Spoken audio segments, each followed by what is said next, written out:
this your backup? You want to turn this on? Yeah, let's do it. Is there a power on? Okay. It's good to start with technical stuff, right? Should I do it? What's important is to start everything with some fumbling. It is important. I do that well.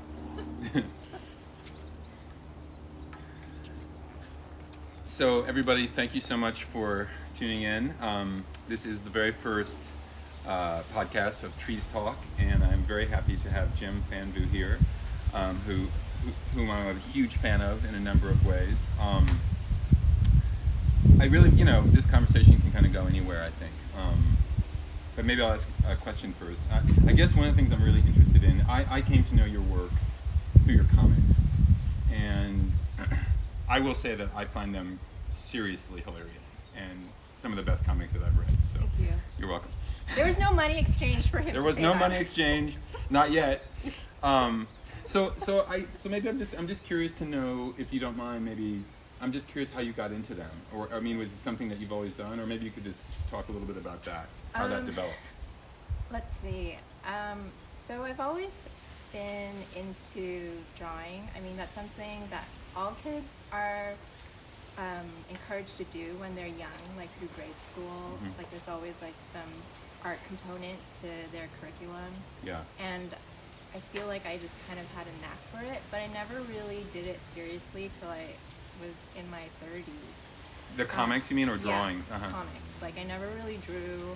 It was only if I had a flyer for a show, like a music concert, that I would draw a flyer. So maybe we should be clear. So that music was your first serious practice in terms of being a creative.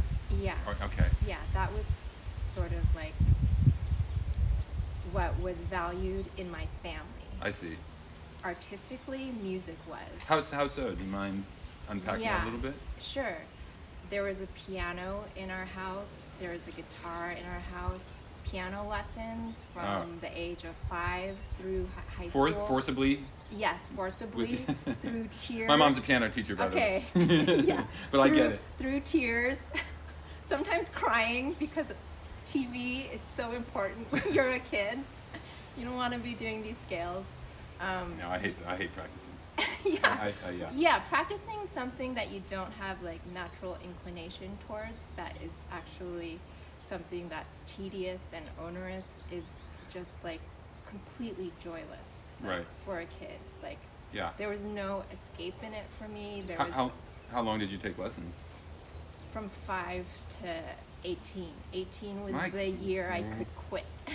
Wow. So that's a long time. Yeah, and I don't have the chops to show for all that time. Well, listen, I put in. I don't have any chops, and I should. Believe me. Yeah, it was in your blood. Well, You're the scion of piano. Yeah, my mom tried. Practice. But do you think it created a framework for music as a way of life, though, despite that, or not because of that at all? Yeah, I mean, music was. Well, my parents were immigrants. They're Vietnamese immigrants, and they came here in 1975. Oh, So yeah. I think for a lot of immigrants, like, there is an incredible work ethic, Yeah. but also the notion of the American dream, where if you work hard at anything, then you can have it, Yeah. as long as you put in the work. Did they buy into that, do you think? Yeah, I think so. Yeah. I mean, maybe it's different now, but I feel like, I mean, they came here in the 70s, and there was a lot of leftover. I mean, Yeah. there was war and chaos, but of course there was also, like, they went to San Francisco, where there was like a lot of that sort of, free-spirited mentality. So that's where you grew up. Yeah. Yeah. That's where I grew up. Okay. Yeah. So there was that notion of, like, my mom was like pretty progressive, and she was artistic herself, even though she never was like a professional at it, meaning like she didn't she was never paid for those pursuits. Yeah. And my dad was a writer, and like he was never paid for those pursuits. But they were What kind of writer? He would write essays and poems and like political criticism. Just for himself, you mean, or for himself, or like Vietnamese publications. Oh, yeah. So like local ones, or yes. Yeah, I okay. have no idea. Right. It was hard, but I mean, but like I would see him on like Vietnamese talk shows, like local Vietnamese talk shows, and he was just like a political sort of talking head, or just like someone who was like a personality that they wanted on. Yeah, yeah. Kind of like me now, right? You're definitely a personality. I mean, I would say. I mean that in the best way. By the way, I'd rather be a personality than not a personality, wouldn't you? I don't know. Do I get to be super beautiful? You are super beautiful. What are you talking about? But I mean, like a quiet beauty. Like there are those beauties where it's like, shh, no, please. Not touching that one. I could, I think we might have been separated at birth though, because you seem to have a very New York kind of sardonic quality, but although you didn't, but you lived there, right? Is that true? I lived there because I thought that, like, my type of personality, like sort of neurotic and kind of like this energy and just sort of big ideas and just like the way I talk sometimes, that I would fit in there. Right. But when I was there, I was like, oh, it's exhausting. All these people like talking all the time. I've never, it's interesting. My parents are both from New York City, but I never lived there. Oh. I've never lived there, and I always thought that I would, but I ended up here. Yeah, it's never too late. Life is long. It's long. I don't know if I actually want to live in New York that much. I don't know. Would you like to go back? Yeah, I have a dream. Is that right? Oh, yeah, tell me about your dream. When I was in New York, all I wanted to do was for Right. Yeah, I wanted one summer where I could just sit on the subway and draw like women's mangled feet from like all the crazy shoes that they wear there. Wow. Their feet would just like contort into these permanent shapes that I was fascinated by. But you can't like really stare at people's feet because that's too fetishistic. So like I would just like sneak glances. But if I had like, I don't know, you weren't tempted to take pictures though? I think I was too exhausted and angry, like as a New Yorker. Okay. I was so tired there. I felt like I was like always on a treadmill. Every day I was running, like the whole time I was there. I mean, I learned a lot. But, Yeah. So after 2 years, I was were you doing music full time there? Is that no? I mean, I did music as much as I could as a hobby. I mean, like it's always been a hobby. Like all my art practices don't generate income, so like I've always had like a day job and like work. Me too. Full time. Yeah. Yeah, but your day job is in your field. That's true. And it informs your work. Sometimes. Depends on when you talk to me. I mean, no, it does. I'm kidding. I mean, it does. But so I guess one of the things I'm really interested in talking about is having a multiple practice life in terms of artistically.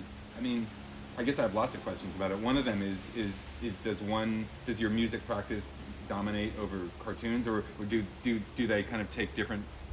Do they take prominence sometimes one over the other depending on what's going on? Yeah. So like from the inception of me seriously drawing, like with focus and intent, it was because I lost my voice when I was in my 30s. It was like a long period of time. Wow. And so like my voice is like my main instrument for composition. Right. So I couldn't use it, and because I was rendered mute pretty much, like there was a lot of like stuff that would normally be expressed like on a sonic level that I had to find some sort of different channel to force it into. And drawing was something that kind of like came naturally, even though I never did it with intention before. Right. So then I just started doing that. So did it happen kind of casually, and then it sort of became? Yeah. It started casually, just using like drawing straight away, not necessarily cartoons, just drawing in general, or yeah. Also, it came from like this, like I have a bad memory sometimes, and sometimes I have like really intense experiences with friends that I just think I wish I could remember this forever. Yeah. So it was a way of documenting those things so that they wouldn't slip away, kind of like a dream. Right. If you don't write it down, you're not really gonna remember. When you were doing that at that point, were you also using writing and text, or not so much? Yeah, it was always language based. Right. Because it was always like the way I like tell stories has always been rooted in language. Like so with music, it's lyric based songs. Right. Like with cartoons, it's you know, the interaction of characters talking to each other. Yeah. So, I mean, one of the things about your cartoons that I think is, I'm just thinking about like one of my favorite ones, which is the You Have Plague. It's the pandemic one. Oh yeah. Because here's the reason. I mean, aside from I think it's hilarious, Okay. that fucking happens to me in my garage. It happened to me like 10 times over the last 2 months. Wait, how did it happen? It happens because I never had a parking garage before, so I have a nice parking space. Let's set it up for whoever is watching what this cartoon. Okay, so the cartoon is you set it up. It's your cartoon. So in the cartoon, there's two people passing each other on a sidewalk. One is walking outside the cars, one is walking on the sidewalk, and they both have thought bubbles that say, "You got the plague." So it's like a friendly interaction, Yeah. but the unspoken notion is that, let's keep this distant. Right. So the interesting thing is like the description of that isn't necessarily hilarious, but okay. So let me tell you what happened to me first of all. Okay. So that happened. That's exactly what happened to me. Is that I kept somehow ending up at my car at the same time as the guy next to me. Oh. Seriously, 5 times in 3 days. Yeah. And it was just coincidental. And it was like, how you doing, man? How you doing, man? Oh, good. But you could just see the fear in his eyes. I don't actually have it because I already had COVID. Yeah. So I don't necessarily have that much fear. Yeah. But just You've got a shield. I kind of have a shield. But his fear made me feel the same way anyway. Mm-hmm. So I guess here's the thing I like about the cartoon is that it's the drawing of the characters that really brings it home. There's something about like you got this kind of slouch of their shoulders, and I don't know, you pick the view of them kind of like turning away from each other. Mm-hmm. You pick this is going to sound weird, but when I talk to my students about figure drawing and narrative, I often show them Rembrandt. Mm-hmm. And the reason I love Rembrandt as a narrative artist is because he almost always picks the best gesture that's most poignant compared to his contemporaries, like for religious scenes. So, and it's not that the other painters from that time aren't really great, but somehow he gets the one that gets you in the heart or gets you, really. So that's what your work does. Is he good at drawing hands? He's very good at drawing hands. Well, he's good at drawing everything. Oh. but I'm not good at drawing hands. But Jem, you are good enough. And I can't draw crowds, forests, or rice. Well, there's a lot of individual things in a group. How do you know? Okay, so wait a minute. So you know that you can't draw those things because you've obviously tried. Yeah. Because you want to draw them? Because I'm a master. I know what my limits are. So, okay. Are those things that you've wanted to draw for your work? I think that when you're starting out, you're just going towards your impulses. Yeah. And oh, this happened. Let me draw a bowl of rice. Oh, wow. Look at this ditch of erasering. It's not going to get there. I see. But then you start finding your inspiration in places that don't involve a bowl of rice or a crowd or a forest. Yeah. So you find out where your strengths are. So if you, let's say you had a cartoon where you needed to draw a bowl of rice, would you decide to not do that cartoon? It would be like an elbow in front of some, at the top of a bowl and some steam. Yeah, but you would make it readable. Yeah. I think your work is extremely readable. Oh, thank you. That's the thing about, it's, like I was reading I think I posted the one with the cat corps, the army cat. Oh, yeah. So there's something about the eyes of the cats in the background that kills me. It's in a way, I'm analyzing jokes. David Foster Wallace wrote this really great essay on Kafka about why Kafka is hilarious, but why Americans don't get that. Oh. Because it's not an American sense of humor. And then he talks about how he feels really guilty talking about this in the classroom because the easiest way to empty a joke of its joy is to try and analyze it. Yeah. He said it's kind of like trying to figure out why a flower smells good by dissecting it. You kill it. Yeah. You know what I mean? Yeah, but it takes a while for the flower to bloom, right? There's the stem, the leaves, the Right. bud, and all that. The roots. Are you aware the dirt, the area. Yeah. Are you aware that your work is really funny when you make one a good one? I know it's a weird question. That's kind of putting you on the spot. That's the spark that I'm trying to the little firefly that I'm trying to screw into the jar, right? I see the firefly, I'm like, ooh, that's a good one. Uh-huh. But as I don't know, with with anything that you're like you have a craft towards, that fades quickly as you become like the carpenter of Yeah, it. that's a good point. So it's like What do you mean? Can you expand that? So like you grab the impulse or the inspiration, like you do the sketch, or Yeah. like you lay down the skeleton of the song or whatever. Mhm. But once you start filling it in, you're just like building the framework, you're doing the rebar, Yeah. you're pouring concrete, you're doing the drywall, right? Yeah, But yeah. then hopefully the structure of whatever you set out to do is strong enough so that it conveys it to Mhm. whoever your audience is. Do you find that in the middle of making something, like whether it's a song or a cartoon or whatever, that things radically change from your vision, or do they tend to not? Yeah, They do. sometimes not radically, but I mean it's different for each thing that Yeah. I'm pursuing. Yeah. Some of them come quickly and they're exactly what I pictured.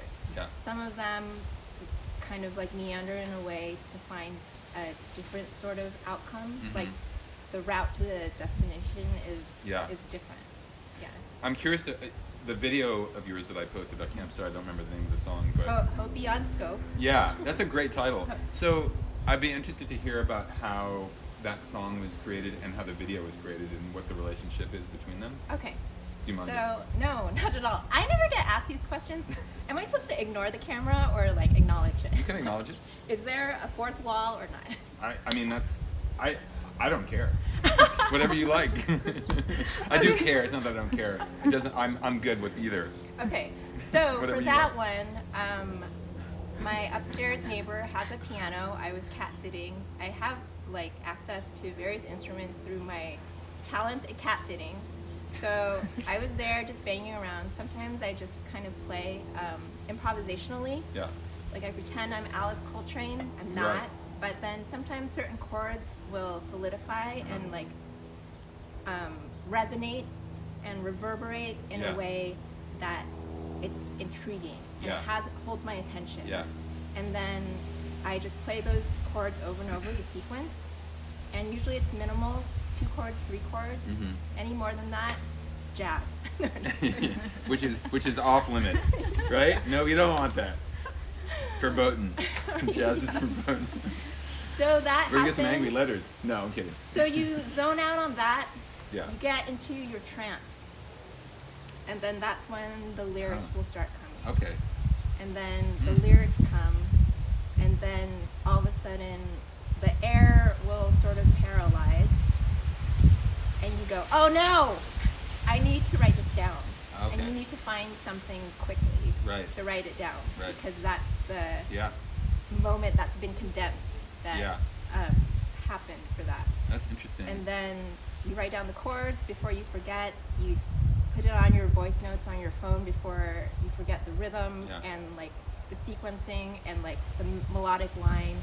And then you write down the words quickly. Right. And mostly the words are a sketch, and then you can always change it a Yeah. little bit. And then for that one, once I put it into the recording program, it ended without like a solid conclusion. So then I added more at the very end, Uh-huh. like through what I was listening to objectively. At the time, it's all subjective, and you're just kind Yeah. of like downloading from your paralyzed airspace That's a really good description. I know all exactly that's what you going mean. on. Like I almost feel like I'm being puppeted. Yeah. And then that's when craft comes in. When I have it and I can listen to it objectively and say, it needs this, that word needs to change, this melody is a little weak here, I could improve that. Yeah. But the initial like impetus is almost like a convergence of different energies. Yeah, totally. I mean, it's a really very articulate description of a combination of instinct and rational analysis, Mhm. right? I mean, Yeah. that's really what you're saying. Yeah. What you said. Well, okay. Well, I mean, it also it reminds me of something. I don't know if you know Philip Guston's paintings, because I bet No. you would like them. Because Probably. anyway, we'll talk about them. In a Okay. minute. But he said that every painting comes down to a crucial 5 or 10 minute period where it kind of just what you said happens to him, probably in his own way. Mhm. And it doesn't matter if you work on a piece for an hour or for 100 hours. Mhm. It's still a 10-minute window when it all comes together. Oh, I believe that. No, it totally is interesting. Yeah. And I have found that to be true. There are some exceptions in my practice because sometimes I'm a fucking maniac and I work on pieces for 5 years. But I think it's really, I think when you really are trying to sew something up, that's, to me, that's like, it's the finishing of it. Yeah. That's just a fucking killer, man. I really, it's the same in sports, like trying to finish, or trying to beat somebody at something where you're up, but just closing it out, man, you can lose it so easily. Yeah, at any point. At any point, yeah. Yeah. Okay, that's another question I have. Do you, I don't really want to talk about myself so much, but this is relevant. I lose a lot of patience, is how I describe it. Yeah. I really do. And you know, I think a lot of artists need to destroy works in order to make the other ones. But then I know people who just seem to just crank the shit out. They're like batting 1,000,000. Yeah. And I just don't fucking understand how they do it. But what's your... Well, okay, so it sounds like you are also self-curating. Well, like, my nickname in grad school is the Terminator for destroying my work. So I'm notoriously bad about that. So meaning like you care about what gets publicized or what you put out in the world. You don't want. But in my case, it's nothing to do with the world. It's that I despise it. I can't even think about it going out in the world. I just hate it. I get that. I despise many things that I've made. But it doesn't stop you from making them or putting them out. Well, okay. The joy is in creation for me. Sure. Like, I like to make stuff. It's the telling people that I made it, but putting a price on it and asking people to pay that price for these things is really difficult. Is it so? Okay, no. It's crippling. So, and then you don't have to get into this if you don't want to, but I am very curious to know if you know why it's like, what is it about maybe it's more than one thing? I think it's that it's so, like, the stuff I make is so personal. Yeah. And it, like, draws from personal experiences. If it was, like, I don't know, cultural or political commentary, or if I didn't put myself in the things I made. Yeah. And if I was objective from the start, where I didn't feel like, oh, this is my story. Yeah. Or these are the things I would like you to know about myself, then I think I could be like $20. So here's what I'm interested in this because I was in recovery from super depression. Anyway, I felt exactly the way you feel. Not exactly, but very similar. I don't feel the same now as quite, though. I'm not sure why. But I'm curious to know, what is it about money or transactions? Like, I think it's my lack of it. Like, I put it out there, and like, the transactions aren't enough. You mean practically speaking, in terms of you're not getting paid what you think you're worth? I think you're worth a lot, by the way. Thank you very much. I'm serious. Thank you. I think the amount of time that I put into things aren't being compensated in a way that I would feel like encouragement to continue. I feel like the encouragement to continue is all spiritual and emotional. But in a capitalism, if it was financial, that'd be great too. Because that's the structure that we're operating in. Yeah. I mean, I've come to a new idea that they're not, in my mind, they're not as separated as I thought. Which I'm not sure why I think that, because it's not because I'm getting anything more than I got before. So, maybe I'll talk about myself for a second, because I think, I'm not saying this is you, but I'm wondering if it's a little bit you. I wonder if you could tell the audience who you are. My name's that's a good point. Who you are and what you do and why you want to have these conversations. Okay, that's a good point. My name's Joe Beal, and I am an artist, a visual artist, and I'm also a teacher. I teach at Cal State Fullerton. And the reason I want to have these conversations, I first of all love my solitary practice. I definitely value it, but I've always wanted more than that, I think. And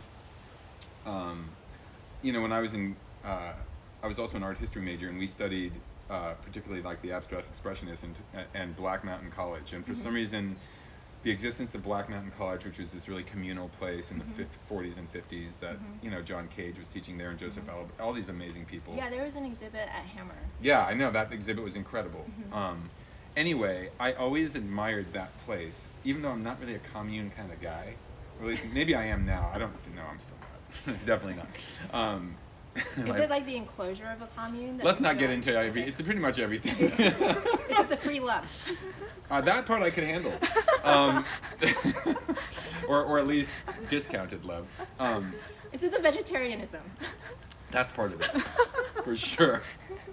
I'm a recovering vegetarian. No, I think it's in seriousness. I think it's the connection and community thing that I do need, and I never admitted it. Anyway, so when I was in recovery, I was like, wow, I would really like to talk to not just artists but people, really about like kind of two things that are really key. A, just what brings people joy, which I mean these are kind of large gooey headings. Hey, I'm from California. Yeah. I know what that means. No, I know, I like it. Let's get into the goo. The goo, yeah. And also the things that they struggle with. But I don't mean you have to bare your soul and, have a confessional, like, Hey, I'm Catholic. I know all about confession. Well, I'm Jewish, so I mean, I think we both have lots of guilt. I think that was, so yeah. I think that what I learned in therapy was that naming things is sometimes the key to healing, not analyzing them, not just literally just naming it. So when you're talking about getting your stuff out, I totally can relate to that. And I wonder though if there's a weird feeling. I think I in the past have felt very weird about my personal soul being out there and being commodified. Like I think I resent the commodification. Yeah. Yet here's the part for me that was really fucked me up, is that I secretly wanted it badly, but I couldn't admit it to myself or others that I really wanted to be a capitalist superstar. So what I did was denigrated it in a very snobby kind of like bitter, smart-assy way, which I think a lot of intellectuals and particularly academics do. But I kind of call bullshit on myself on that, because I actually don't think they're at odds. I think they are maybe at odds philosophically, but they don't need to be. And I tell you who the person that kind of I rethought about is Philip Glass. And there's a really amazing film about Philip Glass called Philip Glass in 6 parts, which is hard to find now. But he is somebody who has remained absolutely doggedly personal and incredibly capitalistically successful. And he has not lost a single, karma point, in my opinion. So I don't know. It's interesting to me. I'll have to watch that. So Yeah. it's not digitized. It's not. No, streaming. it is. It used to be free on YouTube. And I used to watch it like I think the last time I saw it was maybe 2013. I showed it to my class. I showed pieces of it to my class. But now, man, you can't find it. It's like I think I found its DVD for like $150 because it's out of print on Amazon. Oh wow. He's very protective of his copyright. He's extremely protective, actually, to the point where it's hard to find things sometimes. Oh, he Like wants to get paid for it. Well, he does, and I don't Yeah. blame him, man. Yeah. I really don't blame him at all. But anyway, so I guess I wonder if, like, I guess my question to you then, it's a little bit of a hardish question, but like, if you got super stardom, do you think you would still feel the same way about the Yeah, of commodification? course. I think I would. You wouldn't trust it. You wouldn't like it. Yeah, I Okay. mean, Well, that's interesting. I think like the great thing about like everyone having their own channel and being able to express all their failures as well as their successes is that you can follow your heroes and they're complaining all the time. That's true.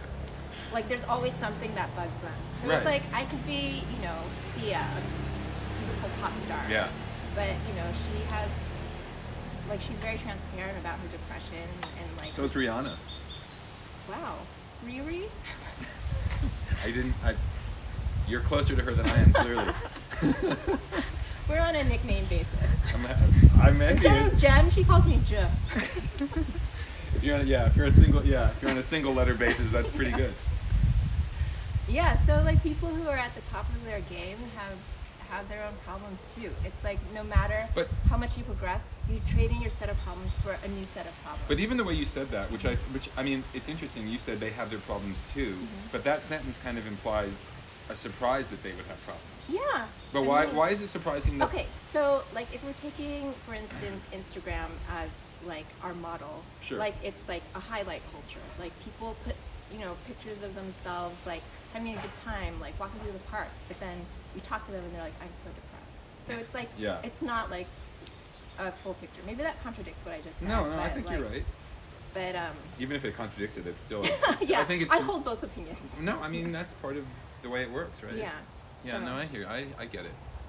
Yeah, so that's why I think from the time I grew up where media was so like narrow and there was so it was limited. Like people didn't really have their own voice. They had like their team of people Yeah. saying this and this and this for them. Right. But now they can just go on tweet or like write a rampage on Instagram or whatever, and then all of a sudden you are inside their heads and you know what they're actually thinking and you Yeah. know what their like psychoses are or whatever. I mean, the interesting thing I find of one of the many interesting things I find in your work is that it's very transparent about your things you're jaded about, sarcastic about. Like I'd be Okay. interested to hear you talk about your cat, your relationship Well, with your cat. Okay, well, can you like Yeah. anchor it to a Sure. particular panel or Okay, a drawing like or okay, something? yes. There is the one where the cat it's one of them is the yoga one where Okay. I think you're doing yoga Oh, yeah. and the cat's commenting on your Oh yeah. No, these are real life problems. No, These are I all, know. These are all autobiographical. They're Yeah. not like. Yeah. It's very like nonfiction. These cartoons are nonfiction. No, I that's what I love live- about them. Okay, you know how like in quarantine there's like people splitting up and there's like rising domestic abuse? Me, but with my cat. I'm the abused. You're the abused? Oh Yeah, no. I was working from home for like a long time, and like it was just like this really like dominant, submissive. But you could put the cat out, couldn't you? No, because I live in such a small space. There are no doors. No, It's I mean like- you could just like He's not outdoor. If you no, went no, no. out- I mean you could just disown the cat. Oh, you mean like rehome him, like to the outdoors? Well, that's a nice way of putting it. That's not what I would call it, but okay. Rehome him to the streets. I would never do that. I'm No. kidding, but I mean, okay, no, go ahead. Keep Yeah, going. I mean, if you have so it's pretty much me and this cat in Yeah. my house. Yeah. So it's like and I have a wild imagination too. So like if you're like cats only say one thing, they say meow, right? Or they say or Yeah. so maybe they say a couple things. But if I'm just alone by myself, I'm not talking to people, right? It's just my cat. So it's like, okay, I'm communing with you. Like you don't want me to do this Pilates instructional video. Like you're How gonna do you know sit- that? How do you know it doesn't want you to? Like how Okay, I roll out my mat. Yeah, I want to hear this. Like the Zoom goes on. The Zoom is like, "Hi, teacher," and then I start doing my poses, and then the cat decides to wake up from the nap and being like, "Now's the time. Yeah. This is it," and then just like either plants himself on the mat, like sprawled out. He's a big guy too. Okay. Or he just like Yeah. yow, yow, or attacks, or it's like, no, don't be fit. Right. Don't be attractive. Yeah. He encouraged Oh, man. me to gain the quarantine 15, but I tried not to. Gotta keep. Come on, I mean, keep strong. Yeah, you look like you're strong. I try. Do you I, ever? I, do- can, I can so- only do push-ups with my knees touching the ground. Hey, I'm not mad at that. But okay, so there must be points where you can get even though with your cat, right? No. Okay, well, like with any Is it a sort he? of yeah, with Okay. any sort of abusive situation, it's like a Jekyll and Hyde, where it's like, oh, he's very sweet, I see. aw, he's so cuddly. Wait a minute, he's Jekyll and Hyde. He's both. He's right. Yeah, so he's both faces. Is cat talk boring? No. Okay. Are you kidding? Okay, This so is- there are certain conversation topics where it can be a little dicey, like people talking about cats, people talking about this crazy dream they had, just like What's dicey? meaning What do you mean? it can be easily boring to an audience. Well, you know what if John it was Kay- just you and me, I'd be like, okay, let's You know talk John, an hour. but John Case. You know what John Case says about that? He says. He's quiet for 4 minutes and 16 seconds. I knew you were going to right? say that. No, he said. Well, he just quotes a Zen thing where it's like if something's boring if something's boring, listen to it for a minute. If it's still boring, listen to it for 2, for 4, 8, 16, 32. Eventually, you find that it's not very boring. That's according to him. Oh, that's true. Is it? I watched. I didn't say it's true. It's just what he said. Okay, so during the time of quarantine, everyone's going live on Instagram, right? So Mhm. there's so much content that you could, entertain yourself with. I watched this one rock singer sign posters Yeah. for 10 minutes, just kind of quietly. Yeah. And at the beginning, I was like, "What is this? Is this content?" But then 2 minutes in, it was levels of consciousness arising. Totally. I'm like, oh, this is a Zen meditation. I mean, yeah, I was just talking about this with my friend David Palmer, who's a really great artist in Pasadena, and he told me about this cigarosa, cigarosa, right? Yeah, yeah. You know that I haven't seen this video that they made on the solstice where they just drove around for 8 hours and just live streamed it or filmed it, and there's this whole thing in Scandinavia in general called slow TV where people just like turn on their camera for like a 20-hour train journey and people watch it. Oh. People actually do watch it. Oh. So there is there's like this YouTube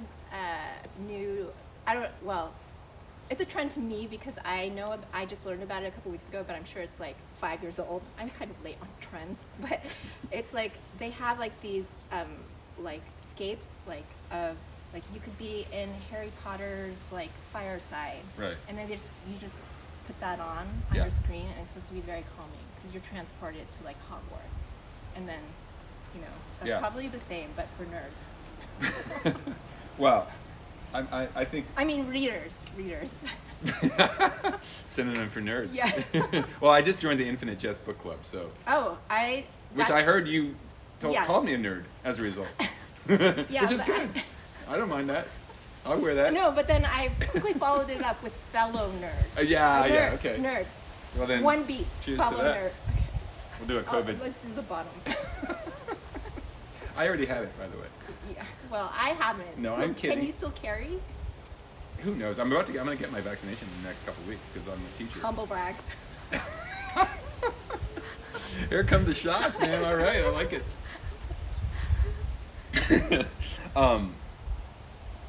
Okay, so I love hearing about your cat. Okay. So I mean, but it's so interestingly, now I actually, and I'm not just saying this.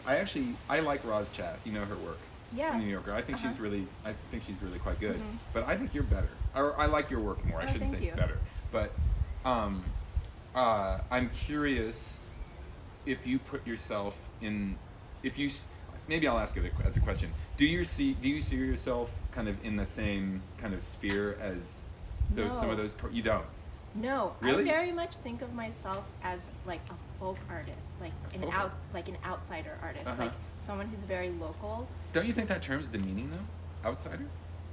If I've come to embrace it as my own identity, then no, it is me. No, right? No, I understand that. I think it is for people like as a category to sort of marginalize people and like not integrate them into a broader like scope. Yeah. But like if I'm looking at these people who didn't have like a national effect and that they were kind of beloved in a cult way. I see. I feel like I'm that. So you mean outsider in terms of being like a cultural force, but do you mean that because the term outsider artist in my world is more somebody who isn't trained formally? Yeah, I don't think I. Well, I know that you fit that too, according to you. Yeah, I mean that's what I identify with. I mean, yeah. Like my training is like classical music, but the music I make now, yeah. I just feel like it's so like not classical music that I identify more with people who I've been thinking a lot about this because because I've thrown away all my traditional curriculum and my 2D design class is only making memes. Oh, that's their only assignment, and there's no materials list. Wow. But we are doing very rigorous compositional exercises, but they're not being graded. You're just like upending the system. Am I? I don't think I am. Or I don't know. I think I'm leveling the playing field, man. I don't think it's radical. Anyway. Well, I've been removed from academia for like 20 years. Lucky you. That's why you have that glow, Jem. That's why I look like an ashen-faced, dusty professor. I live in LA. I have a doctor. I'm gonna grow moss. Moss covered with elbow patch. I'm just gonna have elbow patches. I'm not even gonna have the tweed jacket. I'm gonna get an elbow patch. I'm gonna get a tweed tattoo on my elbow, just to remind myself not to do it. Yeah. So I don't know how it's progressed. So here's the single notion that I call fucking bullshit on with academia. This term, this quote, you have to know the rules before you can break them. Mm-hmm. Fuck that, it's bullshit. Oh, really? I think it's bullshit. Do you think it's true? I think that it really sort of like re-strengthens an existing structure, and I also think that. What do you mean? Meaning like people like to teach what they know. Okay. Or But do you think or it's- the tenets But do and you think you values. need to know the rules before you can make something creative, make something effective? Do you think you need to know anything to be an artist? I'm not saying it doesn't help. I'm not saying it doesn't help to know stuff. Yeah. But do you think you need to? Well, I'm interested in your opinion. Okay, my opinion is, like, for my learning curve, for how I got to this point of where I can make cartoons a certain way, Yeah. I could have easily, like, collapsed 6 years into 2 years if I had, like, a good teacher. Okay. But- Okay. Can I ask you a question? Sure. What would they be? What is it that you think you needed to be taught? And what would you have been taught in that collapsed 2 years? What things? How to draw a bowl of rice.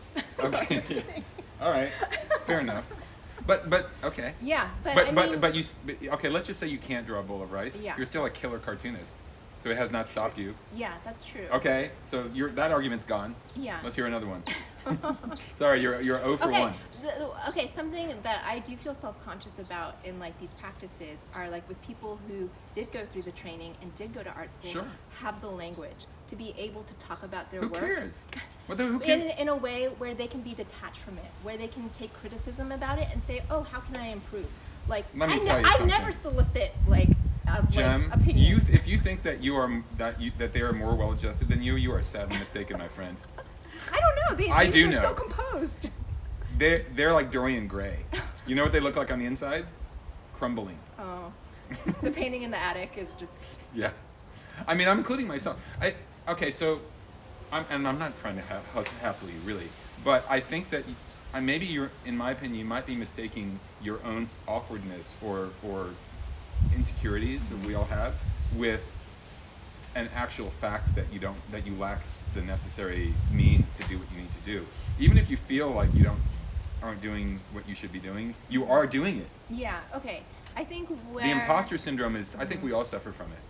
Well, I just think that I don't have, like, the ability to, like, dialogue about my work Oh, I see. in a way But where you're doing great where now. criticism is welcome, and, like, that's sort of, like, part of the practice. Like, I never solicit criticism. If people want to critique, like, don't tell me.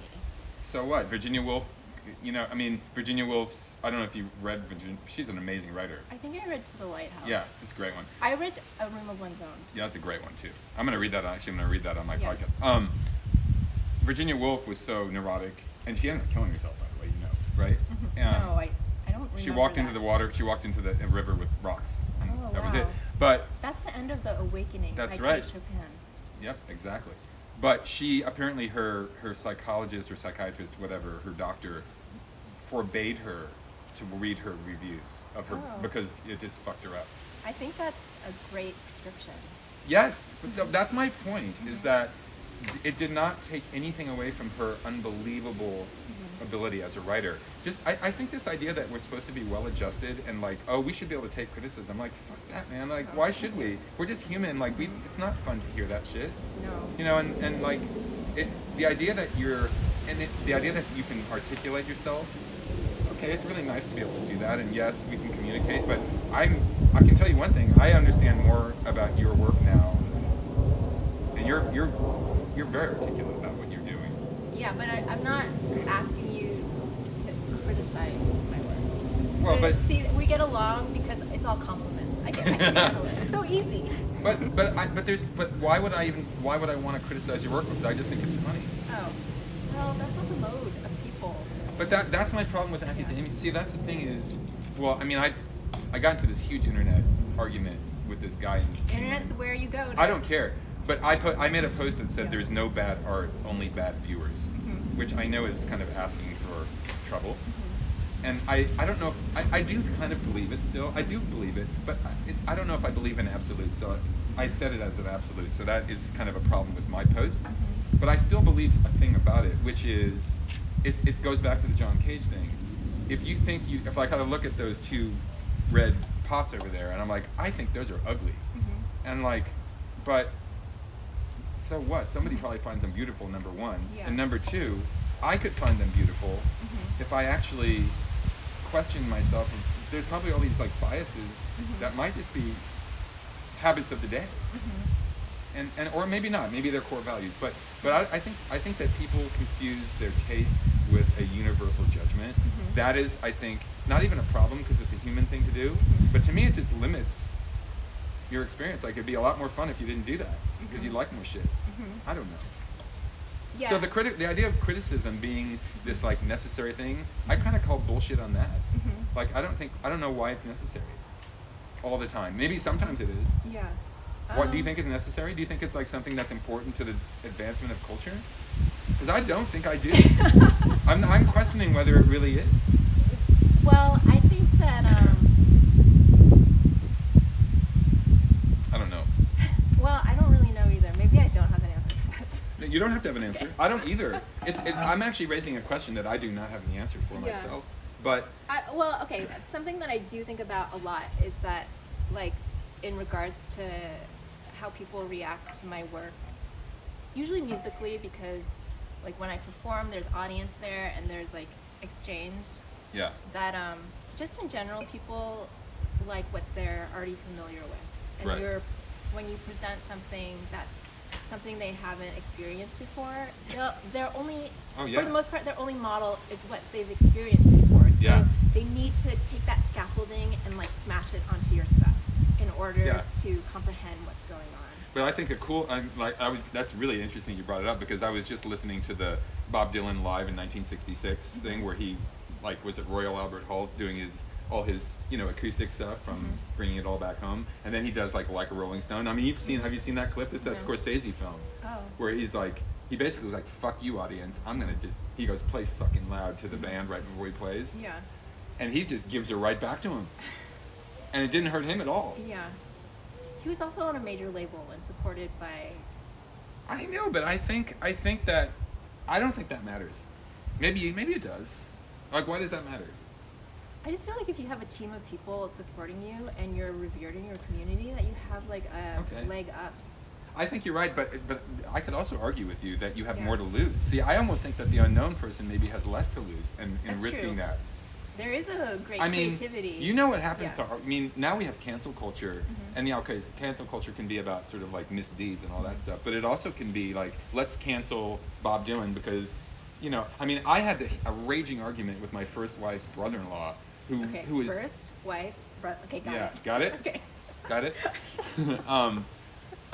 About Bob Dylan, who said he really just lost it after his first 2 or 3 acoustic albums. And he felt that artistically he was like a Judas, Oh. that he had betrayed the true Was faith. your first wife's brother-in-law Pete Seeger? No, but Pete Seeger is like, fuck him too, man. That guy is a self-righteous prick, man, in my opinion. No, he's Yeah. not. He's a great, but I mean, that's what I'm saying. It's like people, that's what happened to Philip Guston. When he, so the backstory on Philip Guston is that Philip Guston grew up in LA. He's Canadian originally, but he did these very figurative things in the 30s. He was like part of the social realist. He was part of the WPA. And then he became a second generation abstract expressionist, and he kind of became part of the true faith of like, let's reinvent painting, and nothing is better than something.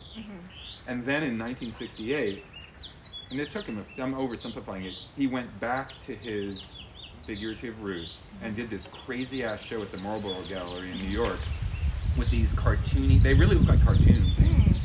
They're like, Ku Klux Klan footed figures, but not, anyway. He lost, John Cage never talked to, his best friend Morton Feldman, who was a composer in front of John Cage, never talked to him again. The only person who stood up for him was William de Kooning, who went up to him apparently at the opening and said, I don't understand what all this bullshit is about. In the end, art is about freedom. And he gave him a hug. Oh wow. And that's to me, that's the whole point. Imagine making such an impact like Stravinsky or something. But Guston was, Stravinsky, you know what happened? When he premiered The Rite of Spring, there was a riot. Yeah. And Can you imagine? Like theater goers? No, I was talking about this on this other podcast. I'm like, I can understand rioting about the price of bread, but seriously? But people get it. It's like people who kill the goalie who missed the penalty kick, right? I don't know, man. People attach themselves. So in some ways, in a way, what we're talking about, I think people who are famous and have big platforms have way more to lose. Yeah. I agree. I don't know. I maybe to me it's all equal. I don't know, but I hear what you're saying. I would love to know what that feels like. Well, right. Well, for to sure. be famous on a big platform and to know how much to lose. Yeah. Well, I think you will. I think you were. Well, I don't know. I can't predict that. Nah. Okay. Is it almost an hour? We have Like- 5 more minutes. Okay. Perfect. Well, I mean, my conception of myself is I think that I'm Anakin Skywalker, where like they got him Uh-oh. too late, and like he has like a dark, bitter heart, and he has great power, but it's just gonna go bad. So- Yeah, but at the end, he see. Do you really? In the end, he's a pale, pallid wizened Now head. wait a minute. Wizened head. You really don't think that about yourself, do you? You're saying that in jest. And maybe you think that there's an aspect. I'm not sure because like when I was practicing in my 20s and like in my early 30s, I had a lot of like hope and like I wasn't as cynical. Yeah. And now it's like with a little bit of an edge and it's like I mean it's a whole new act and a whole new Right. different approach to Right. creation. Right. Well, I can't remember who it was.